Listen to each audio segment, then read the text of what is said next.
High, আজকে আমরা alcohol বানানোর আরেকটা নতুন মেথড শিখবো। সেখানে আমরা কি ইউজ করবো? গিগনার রিয়েজেন্ট ইউজ করবো। তো গিগনার রিয়েজেন্ট কিভাবে বানানো হয় সেটা আমরা তোমাদেরকে পড়িয়েছি। গিগনার রিয়েজেন্ট, তো আমরা হ্যালো অ্যালকেন এবং হ্যালো অ্যালিন চ্যাপ্টারতে গিগনার রিয়েজেন্ট কিভাবে বানাতে হয় সেটা আমরা পড়েছিলাম। সেখানে কি করা হয় না, আর এক্স যে কোনো অ্যালকিল হ্যালাইড, ধরো অ্যালকিল ক্লোরাইড অথবা ব্রোমাইড নিয়ে সেখানে যদি তোমরা ম্যাগনেসিয়াম এবং ড্রাই ইথার, ম্যাগনেসিয়াম এবং ড্রাই ইথার যদি সেটাকে হিট করো, তাহলে সেখানে কি হয়, আর এমজিএক্স তৈরি হয়।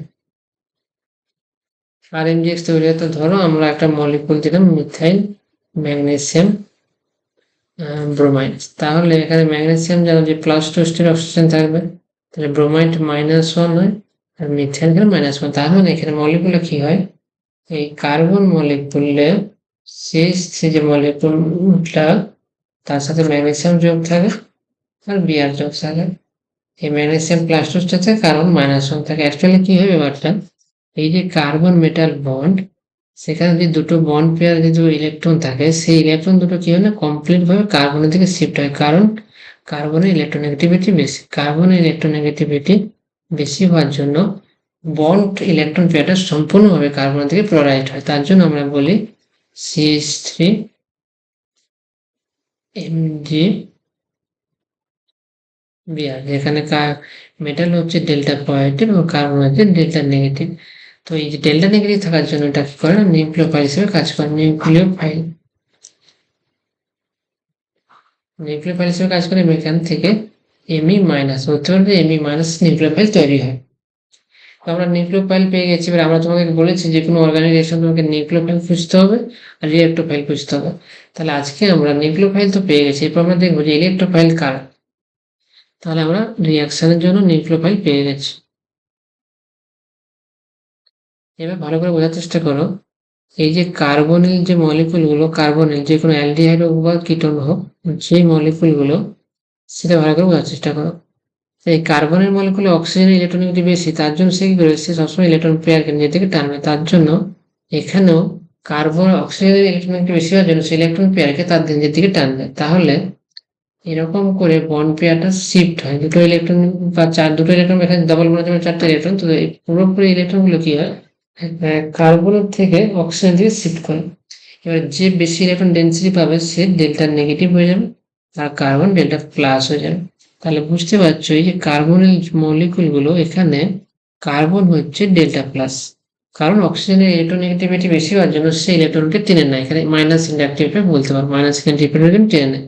তার জন্য এই কার্বনে কি হয় না, ইলেকট্রন ঘাটতি দেখা যায়, ডেফিসিয়েন্সি তৈরি হয়। তার জন্য এটাকে বলা হচ্ছে ডেল্টা প্লাস। তাহলে এটা হচ্ছে আমাদের ইলেকট্রোফাইল। তো কার্বনের মলিকুল কেন ইলেকট্রোফিলিক হয়, কারণ হচ্ছে অক্সিজেন মলিকুলের electronegativity high, electronegativity high, electronegativity of oxygen polarize the bond, polarize. তো বন্ডটাকে পোলারাইজ করার জন্য সেখানে গিয়ে কার্বন ইলেকট্রোফাইল হিসেবে কাজ করে। এবার ভালো করে বোঝার চেষ্টা করো, এই যে ইলেকট্রোফাইল, কার্বন হচ্ছে ইলেকট্রোফাইল, এখানে যখন তুমি কোনো নিউক্লিওফাইল দেবে সে কিভাবে রিয়াকশন করে, যখন নিউক্লিওফাইল দেবে, নিউক্লিওফাইল হচ্ছে ইলেকট্রন রিচ স্পিসিস, তো সে প্রথমে কি করবে, কার্বনিলের এটা পাই স্টার অরবিটাল অ্যাটাক করে। কোথায় অ্যাটাক করে, পাই স্টার অরবিটাল। এখন বুঝতে পারবে না, যে পাই স্টার অরবিটালতে অ্যাটাক করে এবং একটা বন্ড খুলে গিয়ে অক্সিজেনের উপরে নেগেটিভ চার্জ তৈরি হয়। তো মিথাইল একটা হাইড্রোজেন ছিল, এক নতুন নিউক্লিওফাইল এলো, আর অক্সিজেন পরে মাইনাস চার্জ, সেটা আমরা বললাম। এরপরে কি করা হয় না, এটাকে H+ আর ওয়াটার দিয়ে ওয়ার্ক আপ করা হয়। সেটা তোমরা বুঝবে না, শুধু লিখে রাখো যেটা ওয়ার্ক আপ বলে, এটাকে বলে ওয়ার্ক আপ। ওয়ার্ক আপ মানে লোক, এটাকে করে অ্যাকচুয়ালি আমরা ল্যাবে কি করি, রিঅ্যাকশন স্যাচুরেটেড হয়ে যাওয়ার পরে আমরা ডাইলিউট HCl যোগ করি। ডাইলিউট HCl এর মধ্যে H+ এবং ওয়াটার থাকে। তখন কি হবে, মিথাইল এদিকে H তো আছে, নতুন নিউক্লিওফাইল জুড়ে গেল এবং এখানে প্রোটনেশন হবে। এর ফলে ওয়ার্ক আপের ফলে কি হয়, প্রোটনেশন হয়, একটা H+ হয়, একটা প্রোটন অ্যাড হয় অক্সিজেনের সাথে। তো এইভাবে যে কোনো নিউক্লিওফাইল কার্বনিল অ্যাডিশন করে, এটাকে বলে কার্বনিল অ্যাডিশন। কার্বো carbonyl addition. তাহলে বুঝতে পারলে কিভাবে কার্বনিল অ্যাডিশন হয়, এবং সেখান থেকে কিন্তু আমরা দেখতে পাচ্ছি অ্যালকোহল তৈরি হচ্ছে। তো একই রকম ভাবে আমরা যদি এই অ্যাসিটালডিহাইড, এটাকে বলে অ্যাসিটালডিহাইড মলিকুল, অ্যাসিটালডিহাইড মলিকুলে আমরা যদি এই মিথাইল ম্যাগনেসিয়াম ইউজ করি, মিথাইল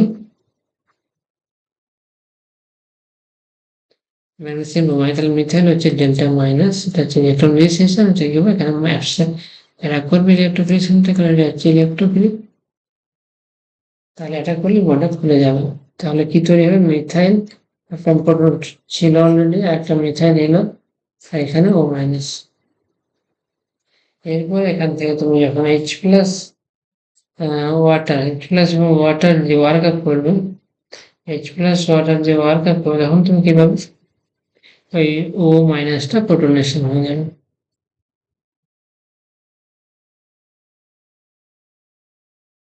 এখানেও কি দেখতে পেলাম, তাহলে কি বানালাম আমরা, 1 2 3, তাহলে প্রোপান 2 হলো।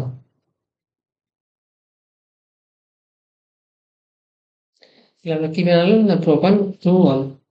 তো এটা আমরা অ্যালডিহাইডে রিঅ্যাকশন করেছি। এবার আমরা যদি অ্যাসিটোনে রিঅ্যাকশন করি, ধরো আমরা কিটোন নিলাম অ্যাসিটোনটাকে ক্যাস্টন মলিকুল বলা হয়, ডাক নাম হচ্ছে অ্যাসিটোন। এখানে যদি মিথাইল ম্যাগনেসিয়াম ব্রোমাইড দিয়ে রিঅ্যাকশন করি, তাহলে ম্যাগনেসিয়াম হচ্ছে ডেল্টা প্লাস, মিথাইল হচ্ছে ডেল্টা মাইনাস, তাহলে এখান থেকে অ্যাটাক করলে এই বন্ডটা করবো, তখন আমরা কি পাবো, মিথাইল ও মাইনাস, আগে একটা মিথাইল ছিল, নতুন মিথাইল এসছে, এবং সেটাকে যদি আমরা এইচ প্লাস এবং ওয়াটার দিয়ে ওয়ার্ক আপ করি, তাহলে কিন্তু আমরা 3 ডিগ্রি অ্যালকোহল পাবো, এটাকে বলা হয় টার্ক বিউটানল। তো বুঝতে পারছো যে আমাদের রিঅ্যাকশন কিভাবে হচ্ছে। তো এই রিঅ্যাকশন গুলোকে বলা হয় গিগনার অ্যাডিশন। গিগনার অ্যাডিশন করে আমরা তাহলে প্রথমে 2 ডিগ্রি অ্যালকোহল বানালাম, এটা হচ্ছে 2 ডিগ্রি, এটা হচ্ছে 1 degree alcohol, sorry 3 degree alcohol, এটা 3 ডিগ্রি অ্যালকোহল। তো 3 ডিগ্রি এবং 2 ডিগ্রি বানানো আমরা প্রসেসটা দিলাম। তো তোমাদের পিওআইকিউ তে কি দিয়েছে দেখো, যে সিএসএমজিবিআর যদি তুমি ইথানলে অ্যাটাক করাও, তাহলে কি তৈরি হবে, ইথানল বলতে এই মলিকুলটাকে ইথানল বলতে হয়।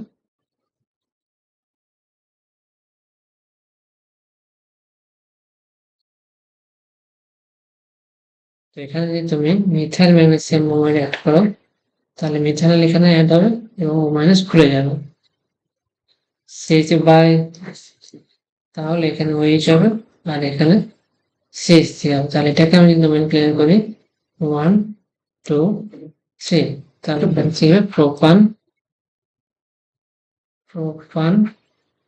2 হবে। তা দেখতে পাচ্ছ আমার অ্যান্সার হবে, সঠিক অ্যান্সার হবে আনসার সি, প্রোপান 2 হবে। তাহলে তোমরা বুঝতে পারলে যে কিভাবে গিগনার অ্যাডিশন করে কিন্তু আমরা অ্যালকোহল বানাতে পারবো। তাহলে এইটা আজকে ছিল আমাদের ক্লাসের বিষয়বস্তু, যে আমরা গিগনার অ্যাড করে কিভাবে ফর্মালডিহাইড অ্যাড করলে 1 ডিগ্রি অ্যালকোহল তৈরি হবে। তুমি যদি এরকম অ্যাসিটালডিহাইড, এটাকে অ্যাসিটালডিহাইড অথবা ইথানল বলতে বলা হয়, এটা অ্যাসিটালডিহাইড বলতে পারো, আর একটা নাম হচ্ছে ইথানল, কারণ দুটো কার্বন আছে 1 2, দুটো কার্বন থাকার জন্য ইথ আর ইথানল। ইথানলে অ্যাটাক করলে কিন্তু আমরা প্রোপানল 2 ডিগ্রি অ্যালকোহল পাবো, আর অ্যাসিটোনে যদি অ্যাটাক হয় তাহলে আমরা 3 ডিগ্রি অ্যালকোহল পাবো। তো তোমরা দেখতে পেলে, এবং নিটেও কোশ্চেন কিন্তু করেছে। তো সেদিক থেকে তোমাদেরকে বারবার বলা হচ্ছে যে আমরা যখন ইউপিক নোমেনক্লেচার শিখালাম, হ্যালোঅ্যালকেনের শুরুতে বা অ্যালকোহলের শুরুতে ইউপিক নোমেনক্লেচার শিখালাম, 11-এ পড়াশোনাটা কেন ইম্পর্টেন্ট, কেন তোমাদের প্রতিটা চ্যাপ্টার ভালো করে পড়া উচিত, তোমরা ভালো করে লক্ষ্য করো, 11 যে ইউপিক নোমেনক্লেচার শিখে এসো, সেগুলো কিন্তু এখনো তোমাদের পড়তে হচ্ছে এবং সেগুলো মনে রাখ। তো যারা ভালো করে শিখে এসছে তারা কিন্তু অত মনে রাখতে হয় না, সেটা আমরা শিখলাম। তারপর আমরা বললাম যে কিভাবে কার্বনিল অ্যাডিশন রিঅ্যাকশন হয়, কার্বনিল কিভাবে অ্যাডিশন রিঅ্যাকশন হয়, এটা তোমরা কিন্তু বুঝতে পারলে। কার্বনিল অ্যাডিশনের জন্য প্রথমে এই নিউক্লিওফাইল কি করবে, নিউক্লিওফাইল হচ্ছে ইলেকট্রন রিচ সিস্টেম, এরা কি করবে, প্রথমে পাইস্টারতে অ্যাটাক করবে।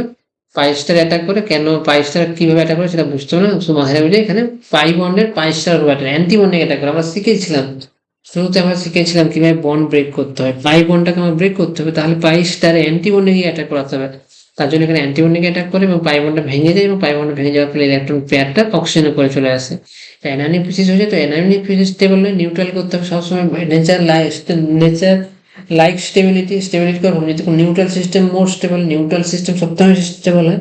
তো ও মাইনাস কি করবে, এই ওয়াটার থেকে আমরা যে বলছি ওয়াটার অথবা H+ থেকে কি করবে, এই তারা এই প্রোটন নেবে, প্রোটন নেওয়ার ফলে এটা অ্যালকোহল তৈরি করবে। তারপর আমরা দেখলাম মিথাইল ম্যাগনেসিয়াম ব্রোমাইডের যদি ইথানল, এটাকে বলা হচ্ছে ইথানল অথবা অ্যাসিটালডিহাইড, সেখানে অ্যাড হলে আমরা দেখতে পেলাম 2 ডিগ্রি অ্যালকোহল হবে, এবং অ্যাসিটানোল যোগ হলে সেখানে আমরা দেখলাম 3 ডিগ্রি অ্যালকোহল হবে। আর যখন ফর্মালডিহাইডের যোগ হবে তখন, যখন আমরা ফর্মালডিহাইডে আমরা যোগ করব, এটা হচ্ছে ফর্মালডিহাইড, তখন যদি আমরা সেখানে মিথাইল ম্যাগনেসিয়াম ব্রোমাইড অ্যাড করি, তাহলে কিন্তু আমরা সেখানে কি প্রোডাক্টটা পাবো, OH Me। তাহলে আমরা সেখানে কিন্তু Me CH2OH এই মলিকুলটা কিন্তু পাচ্ছি। তো এই মলিকুলটাকে বলা হচ্ছে 1 ডিগ্রি অ্যালকোহল। তাহলে তোমরা দেখতে পেলে কিভাবে 1 ডিগ্রি অ্যালকোহল, 2 ডিগ্রি অ্যালকোহল এবং 3 ডিগ্রি অ্যালকোহল কিটোনে গিগনারে অ্যাড করে হয়। এবং সেখানে নিচে কোশ্চেনটা তোমরা বুঝতে পারলে, তো আমাদের দেখা হচ্ছে আমরা কন্টিনিউ পরের ক্লাসে আবার বোঝাবো। তাহলে আজকে আমরা এখানে রাখছি।